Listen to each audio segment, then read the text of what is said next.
Dan bersamamu dan bersama rohmu. Inilah Injil suci menurut Markus. Dimuliakanlah Tuhan. Sekali peristiwa, Yesus memanggil ke-12 murid dan mulai mengutus mereka berdua-dua. Ia memberi mereka kuasa atas roh-roh jahat dan berpesan kepada mereka supaya jangan membawa apa-apa dalam perjalanan kecuali tongkat saja. Roti pun tidak boleh dibawa, demikian pula kantong perbekalan dan uang dalam ikat pinggang. Mereka boleh memakai alas kaki, tetapi tidak boleh memakai 2 jubah.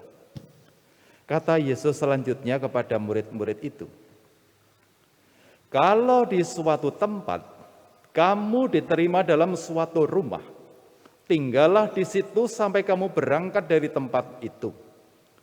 Kalau ada suatu tempat yang tidak mau menerima kamu, dan kalau mereka tidak mau mendengarkan kamu, keluarlah dari situ dan kebaskanlah debu yang di kakimu sebagai peringatan bagi mereka.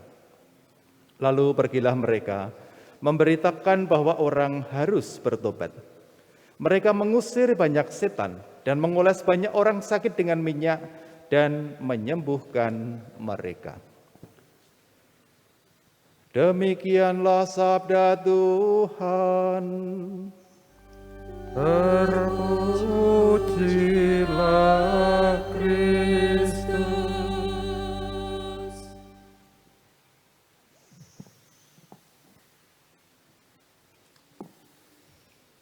Bapak, Ibu, dan saudara-saudariku terkasih,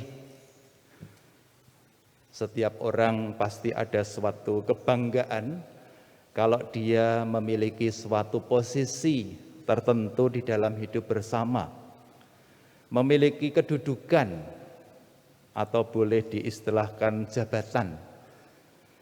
Dan posisi kedudukan seperti itu kalau dianggap sudah mapan, akan dipertahankan dengan segala cara, karena ini memberikan kemapanan dan keamanan untuk kehidupan pribadi dan keluarganya.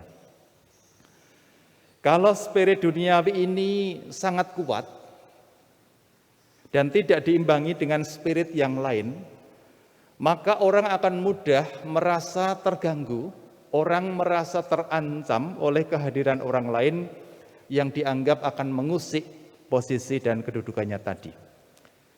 Inilah yang tergambar dalam pengalaman Nabi Amos sebagaimana dikisahkan di dalam warta yang pertama.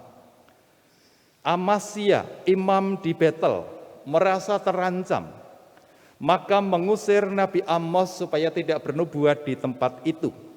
Harus pergi dan silahkan bernubuat di tempat yang lain. Tetapi Amos memiliki sikap lebih setia kepada Allah yang memanggil dan menghendakinya sebagai nabi. Dia sendiri tidak melihat nabi sebagai jabatan, posisi, kedudukan, tetapi sebuah panggilan. Dan itu akan diserahkan kepada dia yang memanggilnya.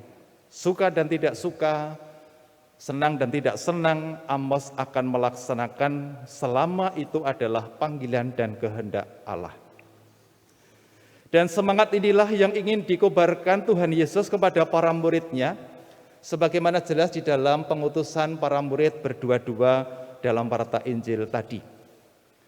Para murid dikehendaki dan dipanggil untuk mewartakan bersama Tuhan Yesus hadirnya kerajaan Allah. Dan mereka diberi kuasa untuk itu. Semangat para murid adalah sekadar melaksanakan apa yang dikehendaki Tuhan saja. Lain daripada itu tidak.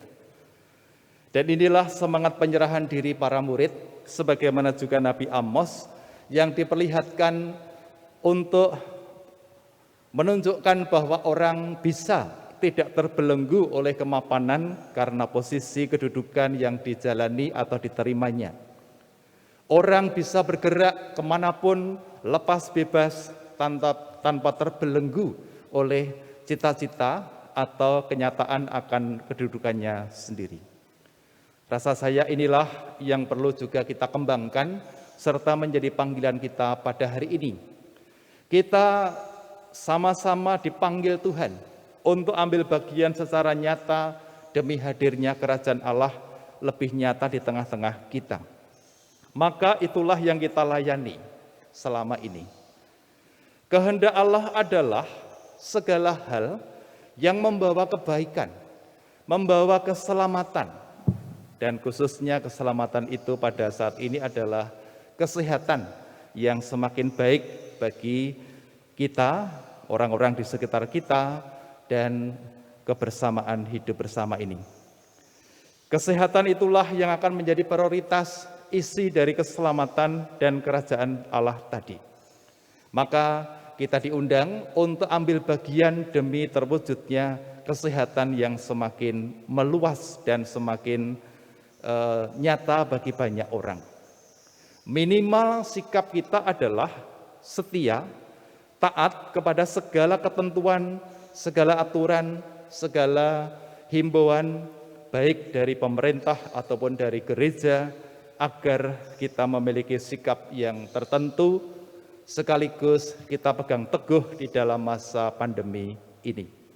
Semata-mata kita hanya ingin supaya kesehatan, kesejahteraan sebagai bentuk dari keselamatan Tuhan itu semakin nyata. Dan kita punya andil karena memang dipanggil Tuhan untuk terlibat di dalamnya. Mari Bapak, Ibu, dan saudara-saudariku terkasih, kita mohon semangat dan rahmat Tuhan supaya kita semakin mampu untuk membangun keterlibatan seperti itu, dan bersama banyak orang kita pun akan disejahterakan olehnya. Kemuliaan kepada Bapa dan Putra dan Roh Kudus.